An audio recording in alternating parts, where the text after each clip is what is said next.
Chapter 18, Muckwa's Wigwam. How long will we be staying at the fort? Pierre asked Charbonneau the next morning. After complaining about too many questions before breakfast, Charbonneau explained that their layover would last a week. He told Pierre the crew would reassemble, less Mackay and several others who were taking the trade goods north. The Montreal canoes would bring baled furs back to Lachine, while the north canoes headed into the wilderness. During his vacation from paddling, Pierre wandered through the fort and encampments. Though he ran an occasional errand for Charbonneau or La Petite, he had a lot of free time. Mainly he listened to the old-timers and learned as much as he could about the century-old trading system of the Northwest Company. One afternoon, Pierre was helping La Petite sort through a load of trade goods. The big fellow tossed him one of the famous Northwest trading muskets to put on the gun rack. "Be careful," La Petite continued. "You're holding 20 plus in your hand." Pierre looked at the brass side of the plate of the gun and its familiar etched dragon and shook his head. "How can you keep track of all those pluses?" "Why, it's simple, lad," Mackay answered. "They're trading credits. 1 plus equals 1 prime beaver pelt. All our company men use the same formula. As each season begins, they give the Indian trappers credits based on the value of a prime beaver pelt. The butcher knife is worth 1 plus, a wooden blanket 8, a Northwest gun 20, and other things like kettles, hatchets, ironworks, cloth, and needles all have their own values." "You give the Indian trade goods before they even bring in furs?" "Aye," Mackay responded. "It's all based on trust. I've seen some cheating done, but the whites mainly author it. If you give an Ojibwe a rifle in the fall, you can count on 20 pelts coming next spring." "But what about the furs?" Pierre asked. "If a prime beaver hide is 1 plus, a silver fox or a good bear hide can be worth 3 or even 4 pluses. Some are worth a lot less. It might take 8 muskrat hides to equal a single plus. It all depends. Even the grade of beaver can vary. The finest we call winter-greased beaver. It's caught in the cold weather when the pelt is prime. Then it's worn by the Indians until the long hairs fall out, leaving it velvet soft." "Why so much interest in trade?" Mackay inquired. "Are you thinking of wintering with us some season?" "Me? In an outpost?" Pierre reddened at the thought of becoming a Huguenot. "Aye, if you don't like the bulwark, tend to your studies.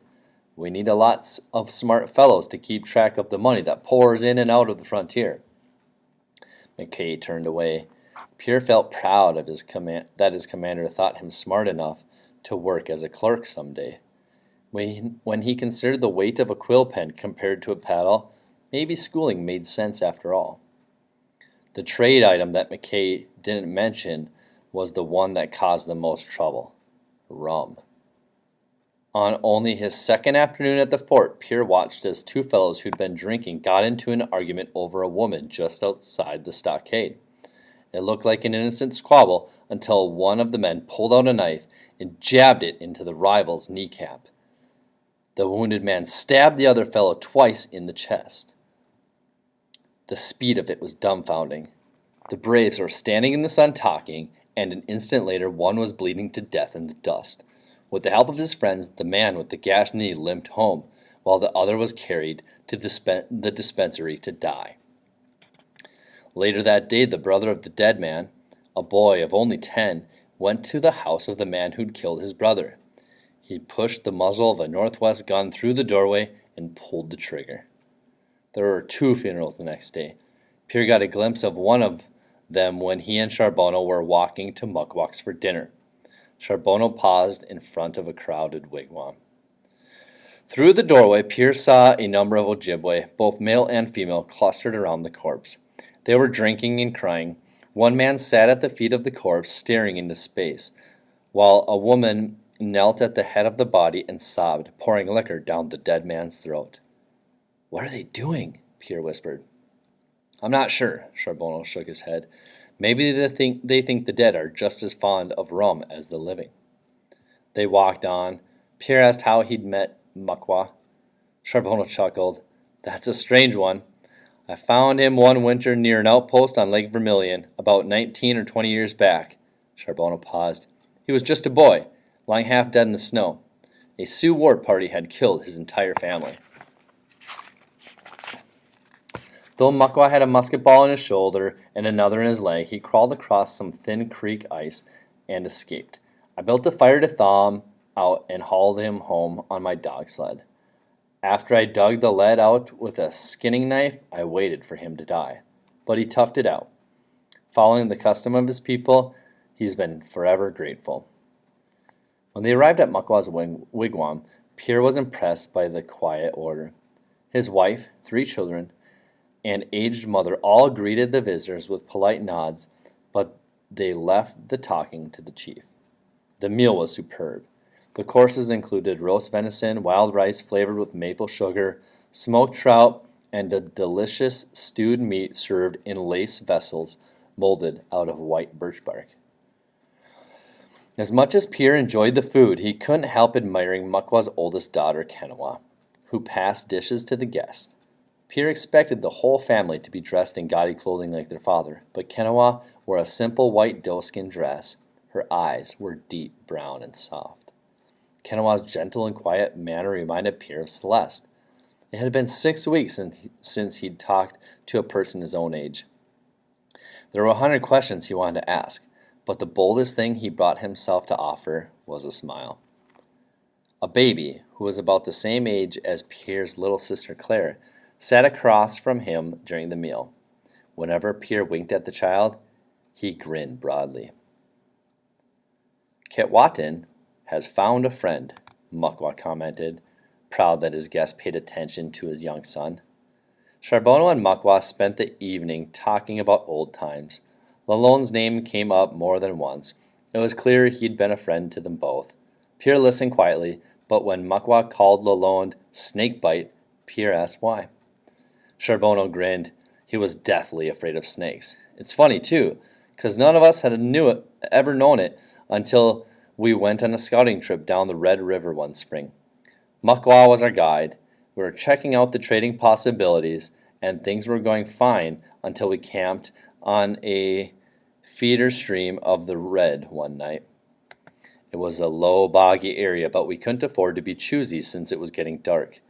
We'd no sooner pitched our tent and crawled under our blankets when Lalonde let out a yelp and jumped up. A snake had tried to crawl up his leggings. We all laughed. It was just a harmless water snake, but Lalonde was so riled up he nearly pulled out the tent. To calm him down, we lit a tallow candle and searched the bedding. Although we found 3 or 4 of the little rascals, Pierre shuddered at the thought. We threw the snakes out the door, tied the flap down tight, and got Lalonde settled in.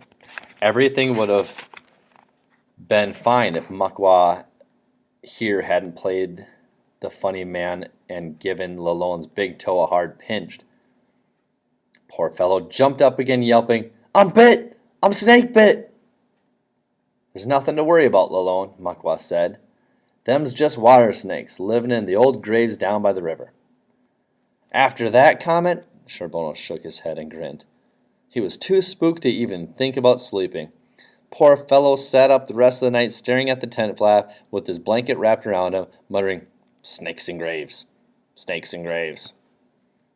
He caught up on his sleep the next day, Muckwa added. Lalonde could take a passable nap in the saddle, Charbonneau said, chuckling. He only fell off his horse twice all day. But that's what ended up saving our skins at the end of it all, Muckwa said. Charbonneau nodded. He and Muckwa sat in silence a moment, pondering something that had happened long ago, but the talking was done. A short while later, Charbonneau and Pierre thanked Muckwa for his hospitality. Muckwa gave Charbonneau a hug, and Pierre bowed politely to both the chief and his family. On the way back to the fort, Pierre's curiosity got the best of him. "What did Muckwa mean by Lalonde saving your skins?" he asked. Charbonneau didn't answer right away. He began with a sigh. "The next day we were coming up on a ridge when Lalonde, who had been snoring for at least a mile, tumbled off his horse. Muckwa and I dismounted to help him when we heard some commotion just ahead. We tethered our horses and belly crawled up a hill. Below us was a Sioux war party marching south. The strings of ponies stretched around the ridge and clear out of sight. The faces of the warriors were splattered with grime and blood. Scalp poles were slung over their shoulders. A long blonde cascade of hair dangled from one pole, and we were close enough to see a pearl comb tucked in place. It turned your stomach. He took a deep breath. But the worst was the 3 golden locks of hair on the next pole.